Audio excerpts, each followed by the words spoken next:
மகன் தூயாவியாரின் பெயராலே.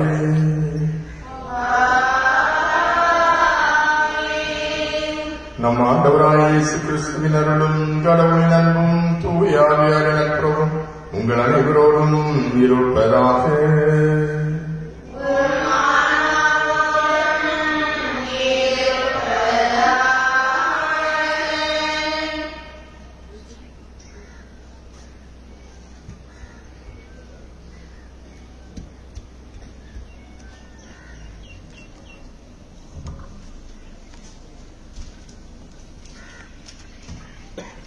காலை கதிரவன் கண்கள் பூமியை நோக்க காணாமல் போகும்.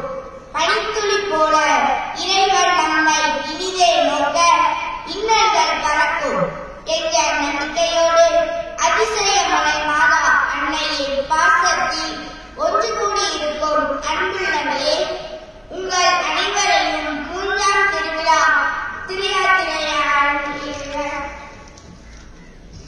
நம் ஊரின் 3 பள்ளிகள் மற்றும் 4 மறைக்கல்வி மன்றத்தினர் சார்பாக நல்வாழ்த்துக்கள் கூறி வரவேற்கிறேன். இறைவன் நமக்களித்த செல்வத்தை பயன்படுத்தி மனிதர்களை சம்பாதிக்க இந்த திருவை நமக்கு அழைப்பு விடுக்கிறது. ஒரு கிறிஸ்தவன் இறைவன் கொடுத்த செல்வங்களை, குறிப்பாக பணத்தை எப்படி கையாள வேண்டும் என்பதை இயேசு உவமை மூலம் அறிவுறுத்துகின்றார்.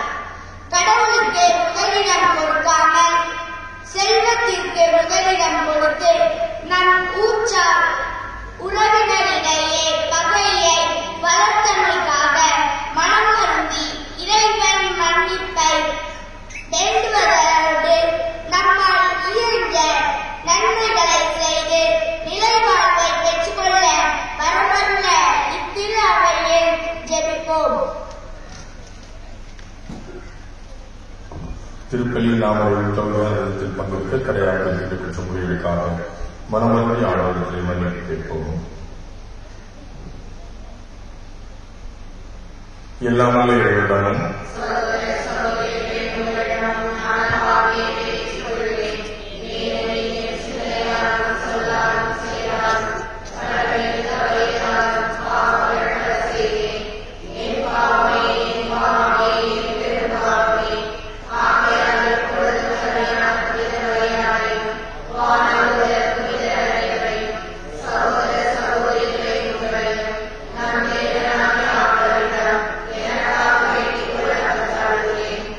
எல்லாம் அல்ல இறைவன் நம்மை இறக்கமைத்து நம் பாவங்களை மன்னித்து நம்மை நிலைவாழ்வுக்கு அழைத்துச் செல்வாராக.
மன்றாடுவோமாக.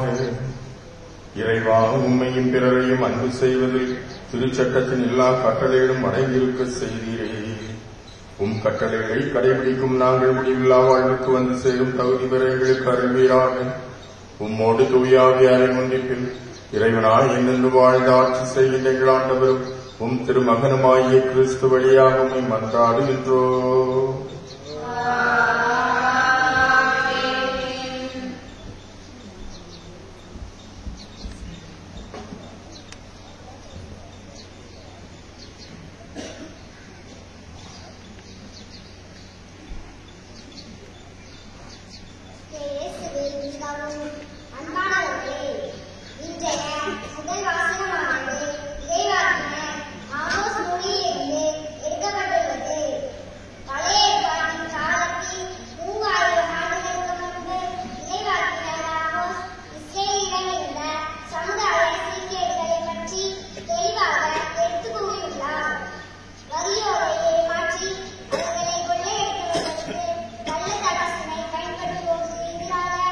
யாவை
திருத்தூதர்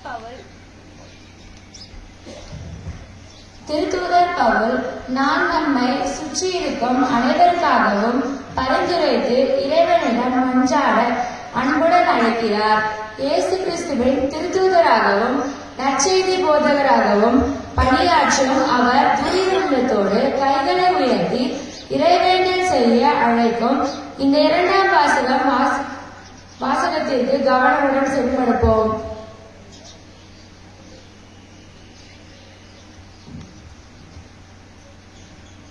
இரண்டாம் வாசகம்.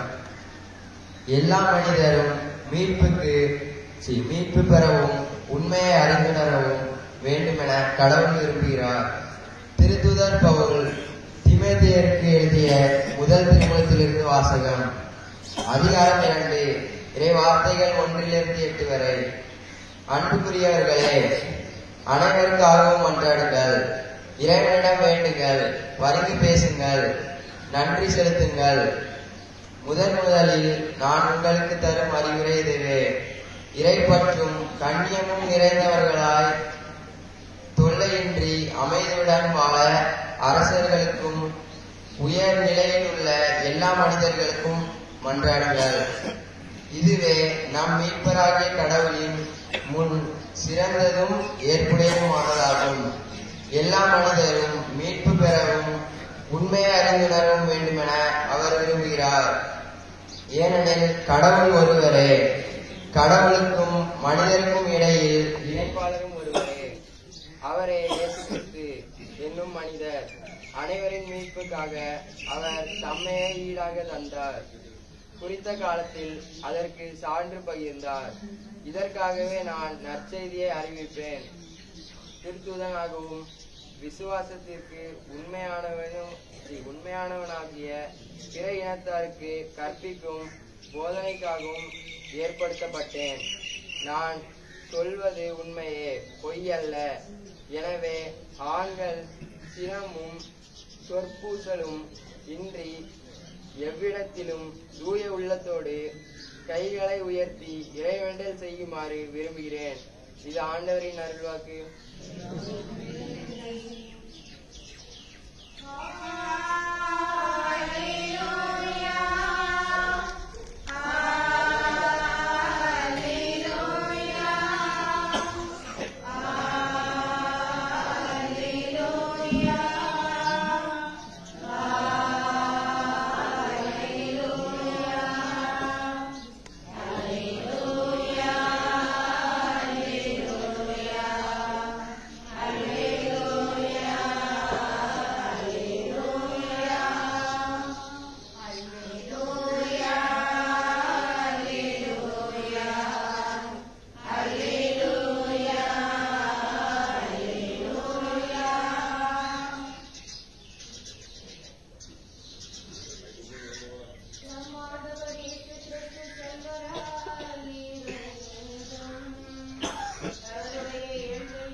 ஆண்டவர் உங்களோடு இருப்பாராக.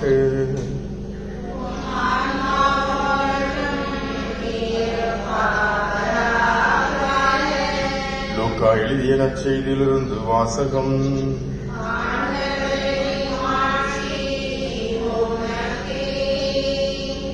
அக்காலத்தில் இயேசு தம் சீடர்களுக்கு கூறியது, செல்வர் ஒருவருக்கு வீட்டு பொறுப்பாளர் ஒருவர் இருந்தார். அவர் தம் தலைவரின் உடைமைகளை பாழாக்கியதாக அவர் மீது பழி சுமத்தப்பட்டது. தலைவர் அவரை கூப்பிட்டு, உம்மை பற்றி நான் கேள்விப்படுவது என்ன? உம் பொறுப்பில் உள்ள கணக்கை ஒப்படையும். நீர் இனி வீட்டு பொறுப்பாளராக இருக்க முடியாது என்று அவரிடம் கூறினார். அந்த வீட்டு பொறுப்பாளர், நான் என்ன செய்வேன்? வீட்டு பொறுப்பிலிருந்து என் தலைவர் என்னை நீக்கிவிடப் போகிறார்கள்.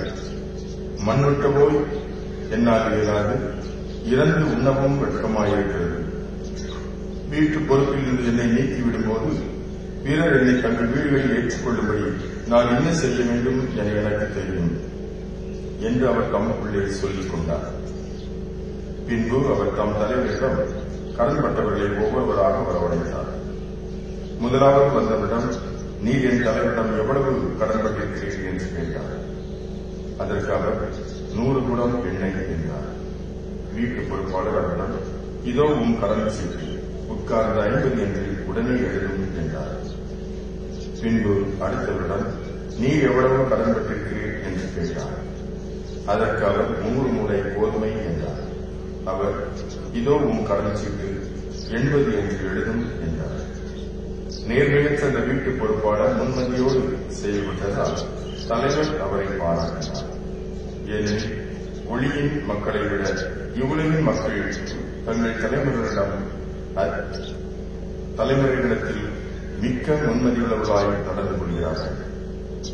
ஆகையால் நான் உங்களுக்கு சொல்கிறேன், நேர்மையற்ற செல்வத்தை கொண்டு உங்களுக்கு நண்பர்களை கேட்டுக்கொள்ளுங்கள். அது தீரும் பொழுது அவர்கள் உங்களை நிலையான முறைகளில் ஏற்றுக்கொள்வார்கள். மிக சிறியவற்றில் நம்ப தகுந்தவர் பெரியவற்றிலும் நம்ப தகுந்தவராயிருப்பார். மிக சிறியவற்றில் நேர்மையற்றவர் பெரியவற்றிலும் நேர்மையற்றவராயிருப்பார். நேர்மையற்ற செல்வத்தை கையாளுவதில் நீங்கள் நம்ப தகுந்தவராயிருந்தால் யார் உங்களை நம்பி உண்மை செல்வத்தை ஒப்படைப்பார்?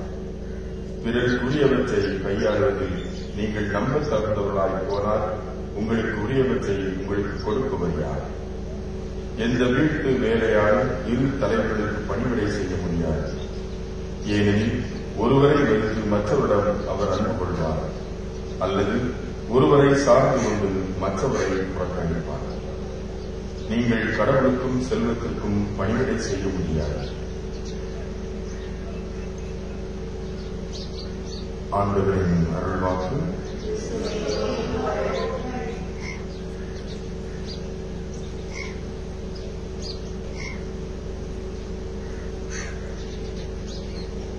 இறையேசுவில் அன்புக்குரியவர்களே, கடவுளுக்கும் செல்வத்திற்கும் நாம் பணிவிடை செய்ய முடியாது என்று சொல்லி ஆண்டவர் இயேசு நமக்கு சொல்லித் தருகின்றார். அன்பார்ந்தவர்களே, இன்றைய நற்செய்தியானது செல்வம் என்றால் என்ன? இந்த செல்வம் எதற்காக நமக்கு கொடுக்கப்பட்டிருக்கிறது? இந்த உலக செல்வங்களை கொண்டு நாம் எப்படி உன்னத செல்வத்தை பெற்றுக் கொள்ள வேண்டும் என்பதை நமக்கு மிக அழகாக தெளிவாக எடுத்துச் சொல்வதாக இருக்கிறது. பொதுவாக பல நேரங்களில் நாம் இந்த உலகத்தில் பல்வேறு விதமான கஷ்டங்களை, வேதனைகளை, துன்பங்களை அனுபவிக்கிறோம் என்று சொன்னால் அதற்கு அடிப்படையான காரணம் நாம் கடவுள் வேண்டும் என்று சொல்கின்றோம். கடவுளுக்கு இணையான செல்வத்தையும் வைத்துக் கொண்டு அந்த செல்வமும் எனக்கு மிக முக்கியம் என்று சொல்லி அந்த செல்வத்தையே நாம் கட்டிப்பிடித்துக் கொண்டிருக்கின்றோம். ஆக கடவுள் எனக்கு எல்லாமாக இருக்கிறார், அவரை நாம் இந்த துன்பத்தை தேடிக்கொள்கின்ற பொழுது இந்த உலகத்தில் நாம் எல்லாவற்றையும் பெற்றுக் கொள்கிறேன் என்பதை மறந்தவர்களாக பல நேரங்களில் கடவுளையும் செல்வத்தையும் ஒரே விதமாக நாம் தீர்மானிக்கின்றோம். ஒரே விதமான சட்டில் வைத்து நாம் வினை போடுகின்றோம். இந்த கடவுளும் செல்வமும் ஒன்று என்று நினைத்துக் கொண்டு சில நேரங்களில் செல்வத்தை கடவுளை விட மேலானதாக நாம் நினைக்கின்றோம். இதுதான் நாம் நம்முடைய வாழ்வில் மிகப்பெரிய ஒரு தவறை நாம் சந்திக்கின்றவர்களாக இருக்க முடியாது. அரசன் ஒருவன் இருக்கின்றான். அந்த அரசன் பல்வேறு விதமான சூழல்களில் தன்னுடைய மக்களை மறந்தவராக செல்வம் செல்வம் என்று சொல்லிக்கொண்டு தன்னையும் தன்னை சார்ந்தவர்களையும் தன்னுடைய அரண்மனையையும் அழகுபடுத்துவதில் அதிக அக்கறை கொண்டவராக இருக்கின்றார். தன்னை விட மக்களை அவன் அன்பு செய்ய வேண்டும் என்பதை மறந்தவராக மக்களை மறந்து தன்னை அன்பு செய்யக்கூடியவனாக தன்னை சார்ந்தவர்களை அன்பு செய்யக்கூடியவனாக இருக்கின்றார். எனவே பல்வேறு விதமான போராட்டங்களை மக்கள் சந்தித்துக் கொண்டிருக்கின்றார்கள். பல்வேறு விதமான பிரச்சனைகளை சந்தித்துக் கொண்டிருக்கிறார்கள். பசி பட்டினி என்று சொல்லி அவனுடைய அரசாட்சியின் கீழ் இருக்கின்ற மக்கள் கஷ்டத்திற்கு உள்ளாகின்றார்கள். நாட்கள் நகர்ந்து செல்கிறது. மக்களுக்கு என்ன செய்வது என்று தெரியவில்லை. மன்னன் நமக்காக இருக்க வேண்டிய மன்னன், நம்முடைய வாழ்வை வளமாக்க வேண்டிய மன்னன் தான்தோன்றித்தனமாக தன்னையும் தன்னுடைய அரண்மனையும் அழகுபடுத்துவதில் அதிக கவனம் செலுத்தக்கூடியவராக இருக்கிறார்கள் என்று கவலைப்பட ஆரம்பிக்கின்றார்கள். அப்பொழுது திடீரென்று அவருக்கு மிகப்பெரிய ஒரு நோய் ஏற்படுகிறது. உடம்பெல்லாம் குஷ்டம் வருகின்ற அளவுக்கு மிக பயங்கரமான நோய் அவனுக்கு வருகிறது. உடல் வலி அவனை மாற்றுகின்றது. செல்வம்தான் எல்லாம் என்று நினைத்துக் கொண்டிருந்தவன், தன்னுடைய மக்களை மறந்தவனாக வாழ்ந்து கொண்டிருந்தவன், இந்த மக்களுக்காகத்தான் நான் இருக்கிறேன் என்பதையெல்லாம் மறந்து தன்னையே நினைத்துக் கொண்டிருந்தவன் இன்று தன்னுடைய உடலானது பல்வேறு விதமான வேதனைகளுக்கு உள்ளாக்கப்பட்டிருப்பதை அவன் உணர்கின்றான். என்ன செய்வதென்று அவருக்கு தெரியவில்லை. அந்த பகுதியிலே ஒரு நல்ல மனிதர், கடவுளுக்கு பயந்தவர், கடவுளுடைய திட்டத்திற்கு தன்னை உட்படுத்திக் கொண்டவர் இருக்கிறார். அவரிடம் சென்று நாம் ஜெபிப்போம் என்று சொன்னால், அவர் நமக்காக வேண்டினார் என்று சொன்னால் நாம் நலம் பெறுவோம் என்று சொல்லி அவனுக்கு அந்த அரசனுக்கு சொல்லப்படுகிறது. ஆக அதுவரைக்கும் கடவுளை நினைக்காதவனாக, இறை மனிதர்களை பற்றி யோசிக்காதவனாக இருந்த அவருக்கு அந்த இறை மனிதர் எப்படிப்பட்டவர் என்பது அவனுக்கு சொல்லப்படுகிறது. எனவே அப்படிப்பட்டவரை அழைத்து வருவதாக சொல்கிறார். நான் இப்படி வேதனைப்படுகிறேனே என்று சொல்லி அவரிடம் புலம்ப வேண்டும் என்று சொல்லி உடனடியாக அழைத்து வாருங்கள் என்று சொல்கின்றார். அந்த இறை மனிதர் அரண்மனைக்கு அழைத்து வருகிறார். எப்படியும் தன்னுடைய உடல் நோயில் நமக்கு சுகம் கிடைக்கும் என்ற நம்பிக்கையும் எதிர்பார்ப்பும் கொண்டவராக அந்த இறை மனிதனை இவன் நம்பிக்கையோடு நோக்குகின்றான். நான் இப்படி வாழ்ந்துவிட்டேன், இப்பொழுது மிகப்பெரிய ஒரு பிரச்சனை என்னை வாழ்க்கை வதைத்துக் கொண்டிருக்கிறது. வேதனைகளை என்னால் தாங்க முடியவில்லை. சொல்லனா வேதனைகளை நான் அனுபவித்துக் கொண்டிருக்கிறேன். நீங்கள் தான் எனக்கு உதவி செய்ய வேண்டும் என்று சொல்லி அரசன் அந்த இறை மனிதனிடம் முறையிடுகின்றார். அந்த இறை மனிதன் யோசித்துக் கொண்டிருக்கின்றார். அவருடைய உண்மையான நோய்க்கு என்ன காரணம் என்பதை புரிந்து கொள்கின்றார். எது முக்கியமோ அதை மறந்தவராக, எது தேவையற்றதோ அதை அவர் கட்டிப்பிடித்துக் கொண்டிருப்பதாக அவர் உணர்கின்றார். எனவே அவனுக்காக இறைவனிடம் மன்றாடிவிட்டு அவனை பார்த்து சொல்கின்றார். நீ இந்த நோயிலிருந்து விடுதலை பெற வேண்டும் என்று சொன்னார். உன்னிடம் தேவையில்லாதது என்று நீ எதை நினைக்கிறாயோ அதை விட்டுவிட வேண்டும்.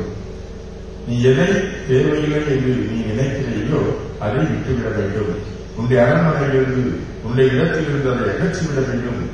அப்போதுதான் இறைவன் உன்னுடைய செயலாக்க முடியும், நீயும் நலமடைவாய் என்று சொல்லிவிட்டு அவரை பார்த்து சொல்கிறார். உன்னிடம் அரண்மனையில் இருக்கிற தேவையில்லாத பொருட்கள், தேவையில்லாத விலை உயர்ந்த பொருட்கள், மக்களை நசுக்கி சம்பாதித்து அதன் மூலம் கிடைத்த அந்த தேவையற்ற பொருட்களை நீ இந்த அரண்மனைக்கு அகற்றினாய் என்று சொன்னால் நீ நலம் பெறுவாய். உன்னுடைய உடல் நோயிலிருந்து நீ பாதுகாக்கப்படுவாய் என்று சொல்லிவிட்டு அவர் சென்று விடுகிறார். அவனும் தன்னுடைய அரண்மனையில் உள்ள எல்லாவற்றையும், பலவிதமான பொருட்கள் அங்கே இருக்கிறது, தேவையற்ற பொருட்கள் இருக்கிறது, ஆடம்பரத்திற்காக குவித்த பொருட்கள் இருக்கிறது, அவைகளை கடவுளாக கூட அவன் நினைத்து போற்றி பாதுகாத்து வந்தார். அப்படிப்பட்டவைகளெல்லாம் ஒன்றொன்றாக வெளியே அகற்றுகின்றார். இருந்தாலும் அவனுடைய நோய் அதிகரித்துக் கொண்டே செல்கிறது. மீண்டும் அந்த இறைவனிடம் அழைத்து வரப்படுகின்றார். அவன் தன்னுடைய குறைகளை சொல்கின்றான். நீ சொன்னது போது நான் செய்தேன், இப்பொழுது அதிகமான வேதனைகளை அனுபவிக்கிறேன் என்று சொல்லி. ஆனாலும் அவர் சொல்வார், நீ இன்னும் ஒன்றை கட்டியாக பிடித்துக் கொண்டிருக்கின்றான். நீ முழுவதுமாக கடவுளுக்குள் வரவில்லை, கடவுளை நம்பவில்லை. கடவுள் உனக்கு கொடுக்கப்பட்ட அந்த மக்கள் மீது உனக்கு இன்னும் உண்மையான அக்கறை வரவில்லை, அன்பு வரவில்லை. எனவேதான் உன்னுடைய நோய் அதிகரித்துக் கொண்டே செல்கிறது. உன்னுடைய உள்ளத்தை ஒரு வாழ் போன்று ஒரு விதமான ஏக்கம் உன்னை கவ்விக் கொண்டிருக்கிறது எல்லாவற்றையும் நான் இழந்துவிட்டு நான் நடுத்தருவுக்கு வந்து விடுவதா என்கின்ற ஒரு ஐயம் எனக்கு இருக்கிறது. கடவுள் இருக்கிறார், கடவுள் உனக்காக கொடுத்த இந்த மக்கள் இருக்கிறார்கள், அவர்கள் என்னை காப்பாற்றினாய் என்று சொன்னால் அவர்கள் உன்னை காப்பாற்றுவார்கள் என்பதையெல்லாம் மறந்து வாழ்ந்து கொண்டிருக்கிறார். இன்னும் உன்னிடம் தேவையில்லாத ஒன்று இருக்கிறது, அதை அகற்ற வேண்டும் என்று சொல்கின்ற பொழுது அவன் நினைக்கின்றான். அந்த ஒரு ஆசை, செல்வம், அந்த பொருட்கள் என்கின்ற அந்த ஒரு ஆசை இன்னும் அவனை அழுத்திக் கொண்டே இருக்கிறது. கடவுளை இன்னும் நம்ப முடியாத அளவுக்கு அந்த செல்வம் உன்னை பாதுகாக்கும் என்ற அந்த ஒரு தொனி அவனை அமைத்துக் கொண்டே இருக்கிறது. அதை அவன் இழக்க தயாராக இல்லை. யோசித்து பார்க்கிறார், தேவையில்லாத எல்லாவற்றையும் வெடித்து விட்டோமே, ஏன் தங்கப் பொருட்களை கூட வெளியே கொண்டு போய்விட்டோமே என்று அவன் யோசிக்கின்ற பொழுது அவன் யோசிக்கிறான். அவனுடைய உள்ளத்தில் ஒரு ஏக்கமாக இருந்து கொண்டிருக்கிறது. எல்லாவற்றையும் நான் இழந்து வருகிறேனே, எல்லாவற்றையும் நான் வெளியே அகற்றிக் கொண்டிருக்கிறேனே, ஒருவேளை ஏதாவது பிரச்சனை வந்துவிட்டது என்று சொன்னால் யார் என்னை பாதுகாப்பார்கள் என்கிற அந்த ஒரு ஆசை, அந்த ஒரு உள்ளுணர்வு அவனை அழுத்திக் கொண்டே இருக்கிறது. அதையும் அவன் தூக்கி தூரே வீச ஆரம்பிக்கின்றான். கடவுள் இருக்கிறார், கடவுள் எனக்காக கொடுத்த இந்த மக்கள் இருக்கிறார்கள், அவர்களை நான் பாதுகாத்தேன் என்று சொன்னார், இந்த செல்வங்களை கொண்டு அவருடைய வாழ்வை, அவருடைய பொருளாதாரத்தை நான் உயர்த்தினேன் என்று சொன்னார், நிச்சயமாக கடவுள் என்னையே செயலாற்றுவார் என்று சொல்லி அந்த தேவையில்லாத அந்த எண்ணத்தை, ஆசையை அவன் அகற்றுகின்றான். கடவுளை அவன் தேடுகின்றான். கடவுள் அவனிடத்தில் ஒப்படைத்த அந்த மக்களை பற்றி யோசிக்க ஆரம்பிக்கின்றான். அவருடைய வளர்ச்சிக்காகவும், தொழில் வளர்ச்சிக்காகவும், அவருடைய பொருளாதார வளர்ச்சிக்காகவும் யோசிக்க ஆரம்பிக்கின்றான். அந்த ஒரு நேர்மறையான சிந்தனை, பிறநலமான சிந்தனையானது அவனுடைய உடலிலே மிகப்பெரிய ஒரு மாற்றத்தை கொடுக்கிறது. அவன் புத்துணர்ச்சி பெற்றவனாக, தன்னுடைய உடலில் இருக்கின்ற தேவையில்லாத அந்த வலியானது கொஞ்சம் கொஞ்சமாக குறையப்பட்டவனாக, அந்த நோயிலிருந்து அவன் நீக்கப்பட்டவனாக அவன் உணர்கின்றான். மெதுவாக அவனுடைய நோய் நீங்கி நலமாகின்றான். மக்களை நன்றாக ஆட்சி செலுத்த ஆரம்பிக்கின்றான். அன்புக்குரியவர்களே, பல நேரங்களில் நம்மிடம் வாழ்வில் இருக்கின்ற உடல் உபாதைகளுக்கு அடிப்படையான காரணம், பல்வேறு விதமான பிரச்சனைகளுக்கும் பல்வேறு விதமான கஷ்டங்களுக்கும் காரணம் நாம் கடவுளும் வேண்டும், இந்த உலகமும் வேண்டும் என்று சொல்லி இரண்டையும் ஒரே தராசில் வைத்து நாம் எடை போட்டுக் கொண்டிருக்கிறோம். கடவுளுக்கு நாம் முக்கியத்துவம் கொடுத்து கடவுள் என்னை இந்த செல்வங்கள் வழியாக ஆசீர்வதிப்பார் என்ற உண்மையான அந்த நம்பிக்கையை நாம் புறம் தள்ளியவர்களாக நாம் கடவுளையும் செல்வத்தையும் பற்றிக் கொண்டிருக்கிறோம். இது நற்செய்தியிலாக தெளிவாக சொல்கிறார், நீங்கள் கடவுளுக்கும் செல்வத்திற்கும் பணி செய்ய முடியாது என்று சொல்கிறார். அன்புக்குரியவர்களே, அதற்காக ஒரு மிகப்பெரிய ஒரு ஓமையை ஆண்டவர் சொல்கின்றார். நேர்மையற்ற கண்காணிப்பாளர் ஒருவர், அவனுடைய செயல்பாடுகள் தலைவனுக்கு தெரிய வருகிறது. எனவே அவனை பணியிலிருந்து நீக்கிவிட வேண்டும் என்று எண்ணுகின்றார். அதற்காக அவர் திட்டம் தீட்டிக் கொண்டிருக்கின்ற பொழுது இந்த ஒரு செய்தியானது அந்த நேர்மையற்ற அந்த பணியாளர்களுக்கு, பொறுப்பாளருக்கு தெரிய வருகிறது. அந்த நீதியற்ற கண்காணிப்பாளர் தலைவருடைய அந்த சிந்தனையை உணர்ந்தவராக, ஒருவேளை இந்த தலைவர் என்னை வேலையிலிருந்து நீக்கிவிட்டால் நான் என்ன செய்வது? இத்தனை ஆண்டுகளாக நான் இந்த ஒரு பொறுப்பில் இருந்து விட்டேன், இந்த ஒரு வேலையை செய்துவிட்டேன், திடீரென்று தலைவர் என்னை நீக்கிவிட்டார் என்று சொன்னால் நான் என்ன செய்ய முடியும்? மண்வெட்டவோ எனக்கு வலிமை இல்லை, பிச்சை எடுக்கவோ வெட்கமாக இருக்கிறது என்று சொல்கின்றார். அவனுக்கு எந்த வேலையும் தெரியாது. எனவேதான் மண்வெட்டவோ உடல் உழைப்பு எனக்கு தெரியாது, அதே நேரத்தில் உடலை வருத்தி என்னால் வேலை செய்யவும் முடியாது, அதே நேரத்தில் நான் வெட்கப்படாமல் பிச்சை எடுக்கவும் முடியாது, வெட்கமாக இருக்கிறது, நான் என்ன செய்வேன்? எப்படி நான் மற்றவர்கள் கையேந்துவேன்? அதற்கு இன்னொரு காரணமும் இருக்கிறது. மக்கள் பலரை அவன் அநியாயமாக வஞ்சித்திருக்கிறான், அவருடைய பொருளை அபகரித்திருக்கிறார். எனவே மக்களிடம் சென்று பிச்சை எடுக்க சென்றாலும் கூட அல்லது வேலை கேட்டு சென்றாலும் கூட ஒருவரும் அவனுக்கு உதவி செய்வதற்கு தயாராக இல்லை. எனவே என்ன செய்கிறார்? தலைவருடைய அந்த பணத்தை முறையாக செலவழிக்க வேண்டும், அதை முறையாக ஒரு கணக்குக்கு கொண்டு வர வேண்டும் என்று நினைக்கின்றார். ஒரு விதத்தில் நாம் இங்கே பார்க்கின்ற பொழுது தலைவருடைய அந்த ஒரு பொருளை இவன் தேவையில்லாமல் தன்னுடைய சுயநலத்திற்காக குறைப்பதாக நமக்கு தெரிகிறது. யோசித்து பாருங்கள், உங்களிடம் 100 கலர் எண்ணெய் இருக்கிறது, அதை ஒருவருக்கு நீங்கள் கொடுத்திருக்கிறீர்கள். உங்களுக்கு வேண்டியவரோ அல்லது நீங்கள் ஏற்பாடு செய்தவரோ அவனை அழைத்து வந்து இவன் 100 குடம் எண்ணெய் கடன் வாங்கியிருக்கிறார், அவருக்கு 50 என்று அவர் முன்னிலையிலே எழுதுகின்ற பொழுது தலைவருடைய அந்த ஒரு பொருள் இவனுக்கு சொந்தமானதல்ல. அதை எப்படி இவன் பாதியாக குறைக்க முடியும்? அதுவே ஒரு தவறுதான். பிறருடைய பணத்தை பிறருடைய பொருளை அவன் மற்றவர்களுக்கு பாதியாக குறைப்பது நியாயமானதான். அதே போன்று 100 மூடை நெல் அல்லது கோதுமை அதை 80 என்று எழுதி என்று சொல்கின்ற பொழுது அது பிறருடைய பொருளை எப்படி தானமாக கொடுக்க முடியும்? தலைவருடைய பொருள் அதை எவ்வாறு இவன் பாதியாக குறைக்க முடியும் அல்லது அவன் விரும்பியவாறு அவர்கள் குறைக்க முடியும்? அது தவறல்லவா நாம் இருக்கிறோம். இங்கே அவனுடைய நேர்மையற்ற தன்மையை தலைவர் முன்னிலையில் அந்த மக்கள் முன்னிலையில் அவன் ஏற்றுக்கொள்கிறான். தான் செய்த தவறை அவன் மனமாறி அதை ஏற்றுக்கொள்கின்றான். அதைத்தான் தலைவர் இங்கே பாராட்டுகிறார்.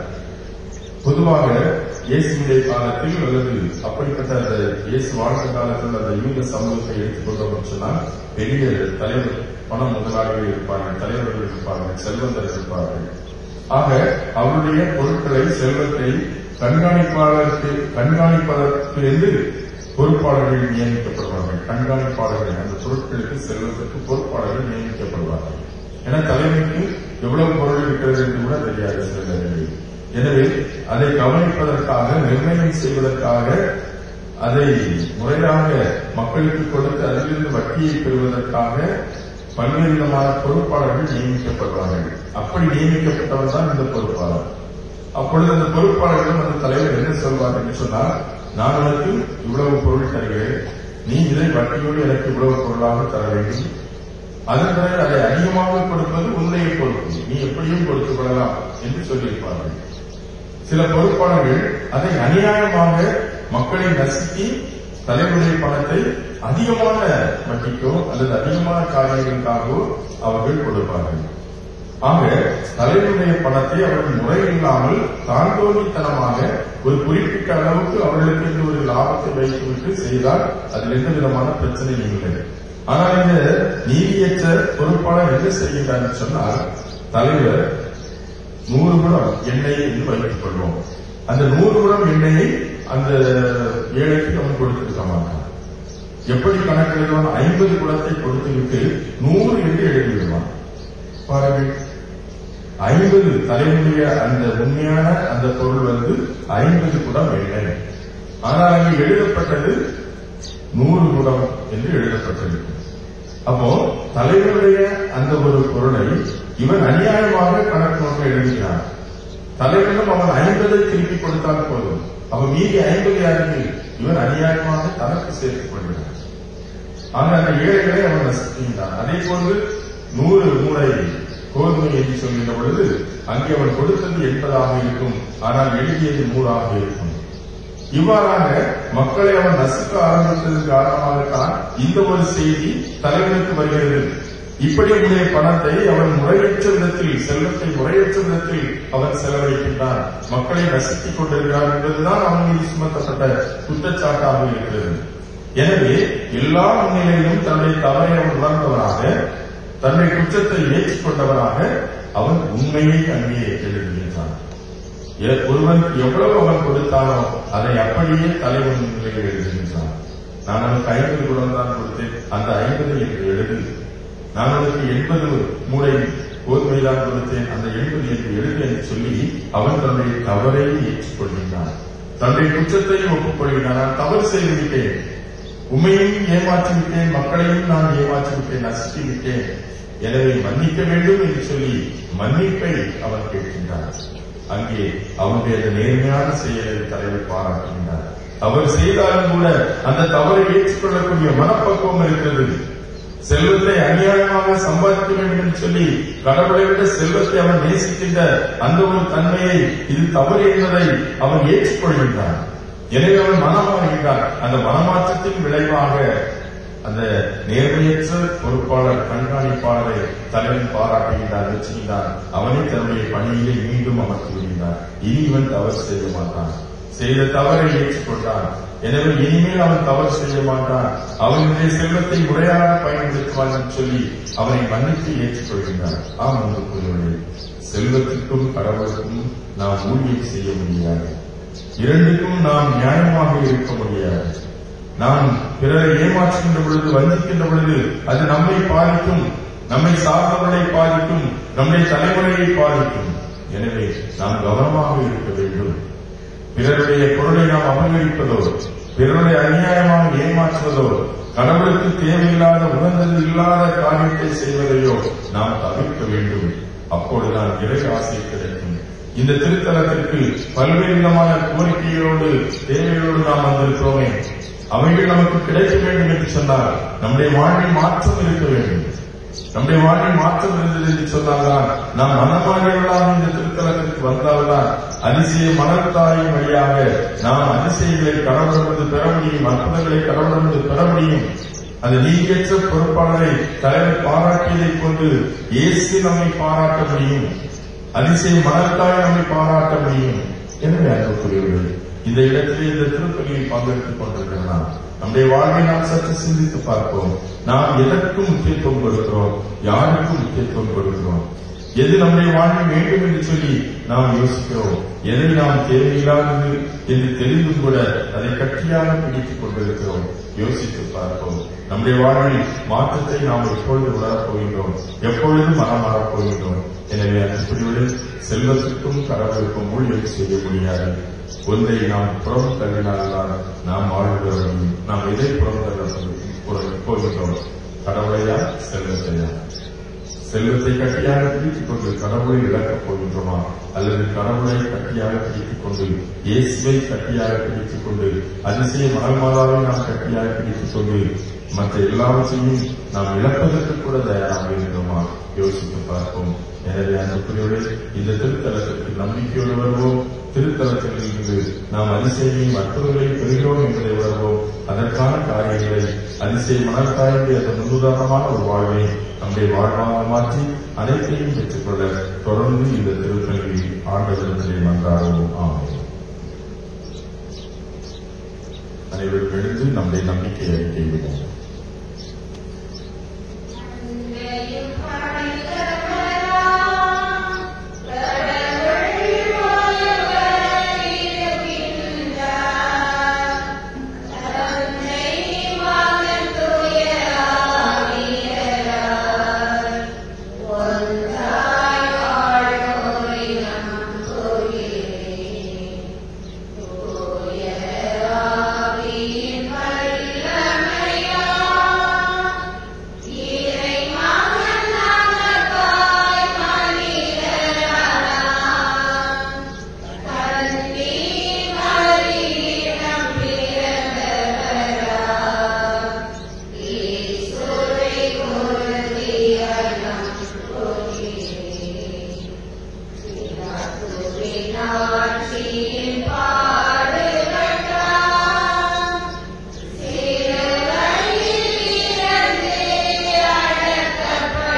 நம்முடைய தேவையை எடுத்துச் சொல்லி மன்றாடுவோம்.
நம்முடைய தனிப்பட்ட தேவைகளுக்காக மௌனமாக மன்றாடுவோம்.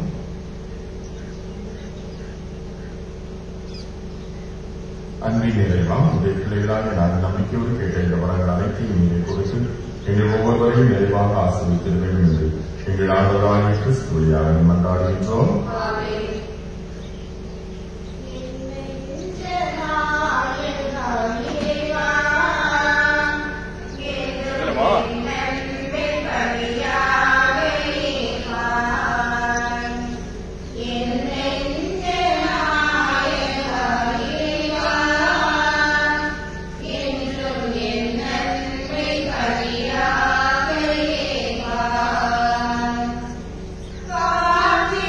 Yeah.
மக்களின் காணிக்கைகளை கனிவுடன் ஈச்சருளமை வேண்டுகின்றோம்.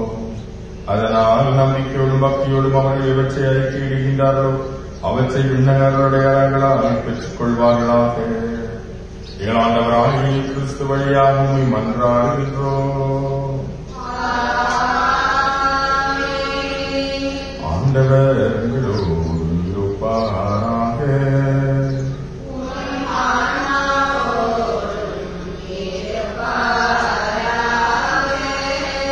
இதயங்களை மேலே எழுப்புங்கள்.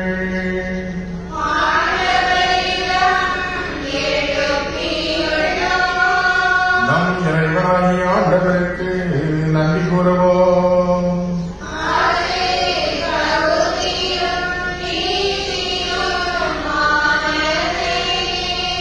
ஆண்டவரே, தூயவரான தந்தையை என்றும் உள்ளில்லாமல் இறைவன் என் ஆளுமையிடத்திலும் நாங்கள் உமக்கு நன்றி செலுத்துவது மெய்யாகவே தகுதியும் நீதியுமாகும்.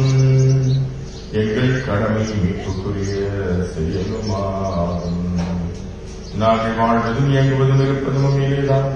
இந்த உடலோடு வாழ்வில் முதுவரை இறக்கத்தின் பயன்களை மட்டுமே நாங்கள் நாள்தோறும் அனுபவிப்பதே இப்பொழுது நிலை வாழ்வின் பிணையை கொண்டுள்ளோம்.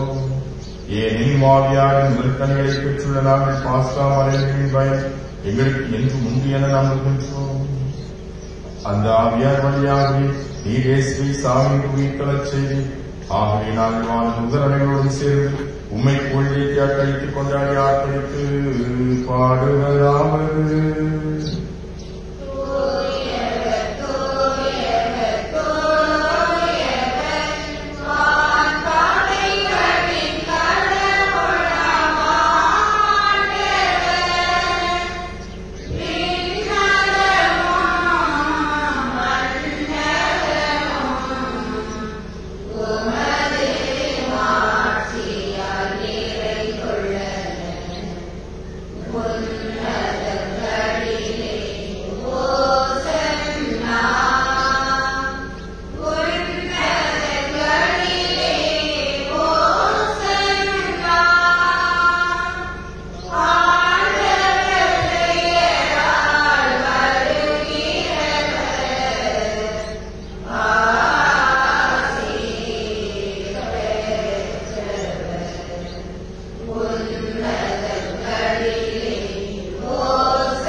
ஆண்டவரே, உண்மையாகவே தூயவர்களுடைய படைப்புகள் எல்லாம் இப்போது தன்மை ஏனெனில் திருமகனாய் ஆண்டவர் இயேசு கிறிஸ்து வழியாக தூயாவியாரின் செயலாற்றலால் அனைத்தையும் இடித்து தூய்மைப்படுத்துகின்றேன். கதிரவன் தோன்றி மழை வரை உமது பெயருக்கு தூய காணிக்கை ஒப்புக் கொடுக்குமாறு உமக்கன மக்களை இடையாக கொண்டு சேர்த்து வருகின்றேன்.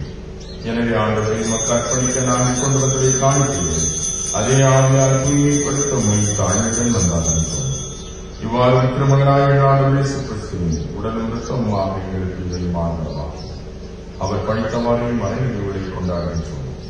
ஏனில் அவர் காட்டிக் கொடுக்கப்பட்ட வேளையில் அப்பத்தை எடுத்து மக்கள் நன்றி செலுத்தி ஆசி வழங்கி அதை கேட்டு தம் சிறர்களுக்கு அழைத்து அவர் கூறியதாகும். அனைவரும் இதிலிருந்து பெற்று உண்ணுங்கள். ஏனெனில் இது உங்களுக்காக கையளிக்கப்படும் என் உணர்வு.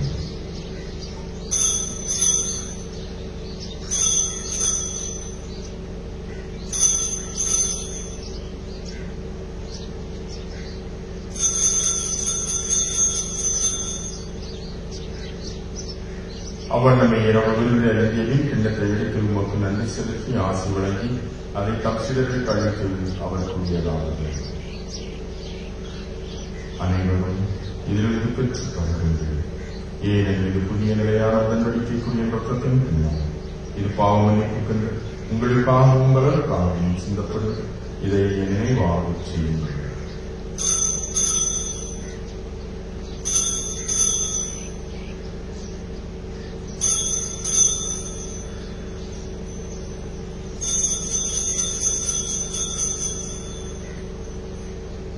நம்பிக்கையின் மறைபொருள்.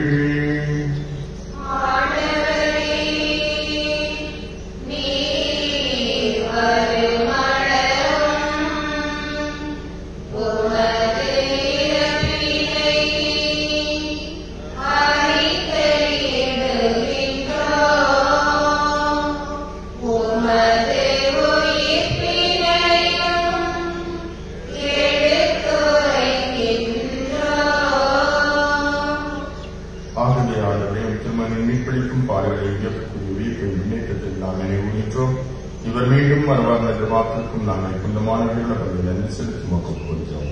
உமது திருவாவையின் காணிக்கையை கண்ணோக்கியை கொண்டாடுகின்றோம். இப்பள்ளியினால் பெரிய திருவிழமாகும். இவ்வாறு திருமகனின் திருவுடல் திருத்தத்தினால் ஒன்று நாங்கள் அவரை தூயாவியாக பெற்று கிறிஸ்துவுக்குள் உடைய உடலும் உடைய உள்ளமும் உடையவராக உடல் செய்கிறார். இவரை நினைவுக்கு காணிக்கையாக்குவாராக. இவ்வாறு மாற்றில் கொள்ளப்பட்டவர்கள் முதல்களாக புனிதமிக்க கண்ணியும் கடவுளை தாய்மான மரியா அவருடைய கணவராக பதிலோ செய்து புனித திருத்தூதர்கள் மாற்றியும் மறை சாட்சிய மற்ற புனிதர்கள் அனைவரோடும் நான் உரிமை பேச்சுக்கு தவிர்த்தம் இவையாவோமாக. இவர்கள் வேண்டுதலால் நாங்கள் இன்றும் உதவி பெறுவோம் என உறுதியோடுகின்றோம். ஆண்டவரை நிலையோடு புறவாக்கும் இவர் உலகெல்லாம் அநீதி மீட்கும் தர வேண்டும் என வந்தாடுகின்றோம். இவ்வுலகில் பயணம் செய்யும் திருவாவையை சிறப்பாக மரியாராக இருக்கும் தந்தையையும் எங்கள் ஆயுள் சீவன் ஏனைய ஆயுள் திருநிலையினர் உமக்கு சொந்தமான மக்களாகிய அனைவரையும் நம்பிக்கையிலும் அன்பிலும் ஈடுபடச் செய்கிறார்கள். நீர் விரும்பியபடியும் திருமணத்தின் குடும்பத்தின் வேண்டுதலுக்கு கனிவுடன் செவி சாய்த்துள்ளது. கனிவுள்ள தந்தையை எங்கும் சிதறியிருக்கும் பிள்ளைகளை கனிவுடன் சேர்த்துக் கொள்ளும். இறந்து போன எங்கள் சகோதர சகோதரிகளில் உமக்கு வந்தவர்களாய் வாழ்ந்து உலகிற்கு சென்ற அனைவரையும் ஒரு ஆட்சியில் கனிவுடன் ஏற்றுள்ளது. நாங்கள் வந்து சேர்ந்து அவளோடு ஆட்சி அறிந்து மனதை வடிவம் என எங்கள் ஆண்டவராய கிறிஸ்து வழியாக எதிர்நோக்கியிருக்கிறோம். இவர் வழியாகவே இவ்வுலகிற்கு எல்லா நன்மைகளையும் வழங்குகின்றனர். இவர் வழியாக இவரோடு இவரே எல்லாம் வல்ல இறைவனாகிய தந்தையே தூயாவியாய் முன்னிட்டு எல்லா புகழும் ஆட்சியும் என்றென்றும் உரியதே.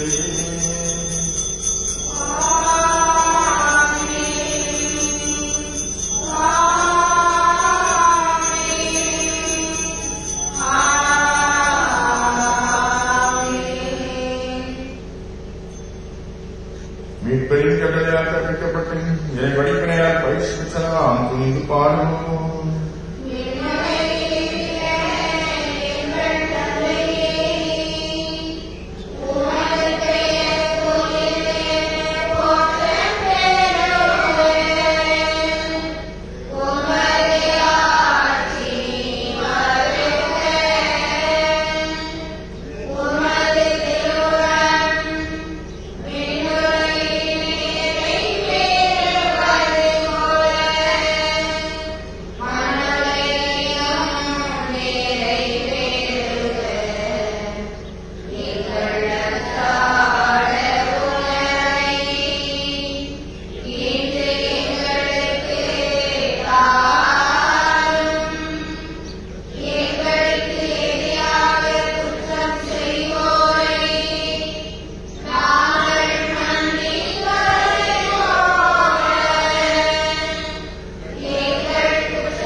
ஆண்டவரே, தீமை அனைத்திலுமிருந்து எங்களை விடுவித்து எங்கள் வாழ்நாளில் அமைதியை கனிவுடன் மன்றாடுகின்றோம். உமது இரக்கத்தின் உதவியால் நாங்கள் பாவத்திலிருந்து எப்போது விடுதலை பெற்று யாதொரு கலக்கமும் இன்றி நலமாயிருப்போமா. நாங்கள் நோக்கியிருக்கும் வேரின்பத்திற்காகவும் எம்மிப்பராய் இயேசு கிறிஸ்துவின் வருகைக்காகவும் காத்திருக்கின்றோம்.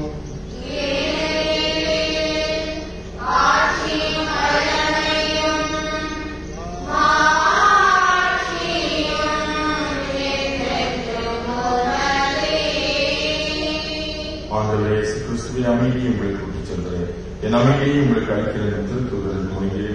எங்கள் பாவங்களை பாராமல் திரு அவை நம்பிக்கையை கண்ணோக்கி உமது திருவிழத்திற்கு ஏற்ப அதற்கு அமைதியும் ஒற்றுமையும் அளிக்கிறத திருவிழம் பெறுகிறாக. என்றென்றும் வாழ்ந்து ஆட்சி செய்கின்றவர் நீரே. ஆண்டவருடைய அமைதி உங்களோடு விளப்பதாக.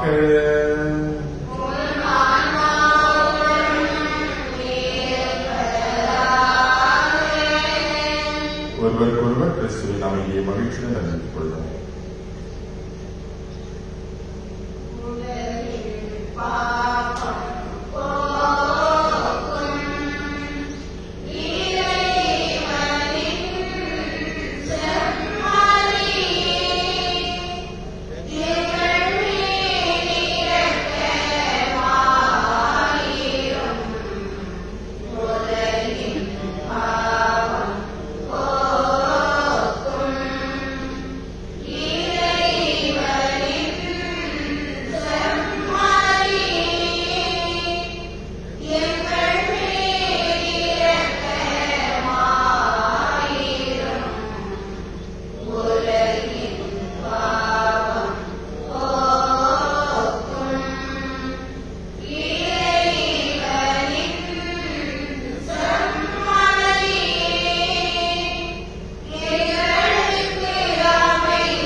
இதோ இறைவனின் செல்லை, இவரே உலகின் பாவங்களை போக்க வல்லவர். நம் ஒவ்வொருவரையும் அன்பு செலுத்தி நம்மை வழிநடத்துகின்றவர். விருந்திற்கு அழைக்கப்பட்ட நாம் அனைவரும் பேர் பெற்றோம்.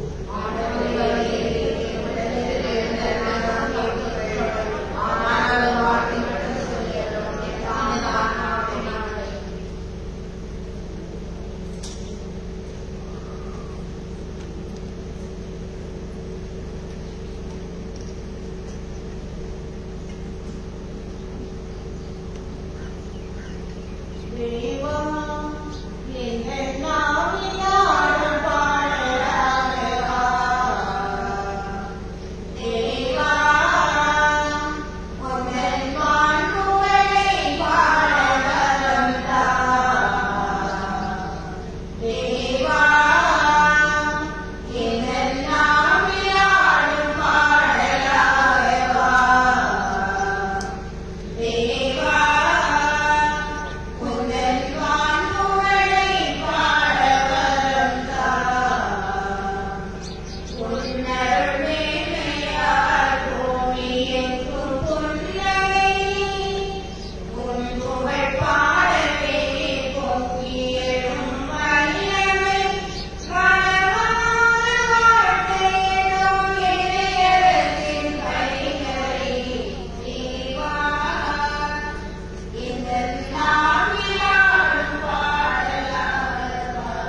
சிலங்குகளிலே திருவிழாவின் 3வது நாளாக இன்று ஞாயிற்றுக்கிழமை இந்த திருப்பதியை சிறப்பித்த நியாய வழக்கில் விமானமானவர்கள் மற்றும் அவர்களுடைய ஆசிரியர்கள், இன்னும் 3 பள்ளிகளுடைய மாணவர்கள் மற்றும் ஆசிரியர்கள் அனைவருக்கும் என்னுடைய பாராட்டுகளையும் வாழ்த்துக்களையும் நான் தெரிவித்துக் கொள்கின்றேன். அன்றாடங்களே தொடர்ந்து இந்த 4 காலங்களில் ஆலயத்திற்கு வந்து இறைவனை பெறும் அனைவரையும் நான் அன்போடு கேட்டுக் கொள்கிறேன். இந்த மதியம் 12 மணிக்கு திருப்பதி நடைபெறும். மாலை வழக்கம் போல் 6 மணிக்கு ஜபமாலையும் மலைகளையும் நற்கருணை ஆசிரியரும் நடைபெறும். ஒவ்வொரு நாளும் காலை 5:30 மணிக்கு திருப்பதியும் 12 மணிக்கு திருப்பதியும் மாலை 6 மணிக்கு வழிபாடுகளும் நடைபெறும். அனைத்து நிகழ்வுகளும் கலந்து கொள்ள அன்போடு கேட்டுக் கொள்கிறேன். திருவிழாவின் இறுதி நாட்களில் 27ஆம் தேதி சனிக்கிழமை மாலை 6:30 மணிக்கு ஜபமாலை மற்றும் 7 மணிக்கு ஆலய தலைமை மாலை நடைபெறும். அதனைத் தொடர்ந்து சத்திர பவனியும் நடைபெறும். ஞாயிற்றுக்கிழமை திருவிழா திருப்பதி காலை 5:30 மணிக்கு ஆயிரவருடைய தலைமையில் நடைபெறும். எனவே அனைத்து நிகழ்ச்சிகளிலும் கலந்து கொள்ளும் அனைவரையும் நான் அன்போடு கேட்டுக் கொள்கிறேன். ஏற்கனவே அறிவித்தது போன்று இன்று காலை 10 மணிக்கு திருவிழா காலங்களில் உள்ள கடைகளும் மற்ற கடைகளும் ஏலத்திற்கு விடப்படும். எனவே ஏலம் எடுக்க விரும்புகின்றவர்கள் 10 மணிக்கு வருமாறு அன்போடு கேட்டுக் கொள்கிறேன்.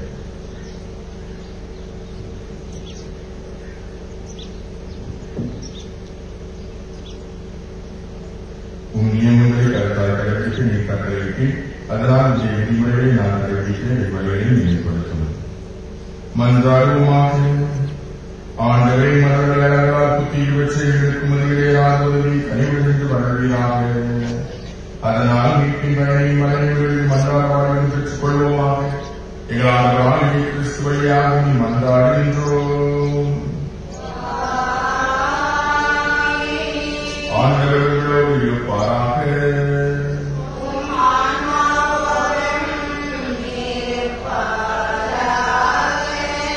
எல்லாம் வல்ல தந்தை மகன் தூயாவியர்களை ஆசீர்வதிப்பாராக.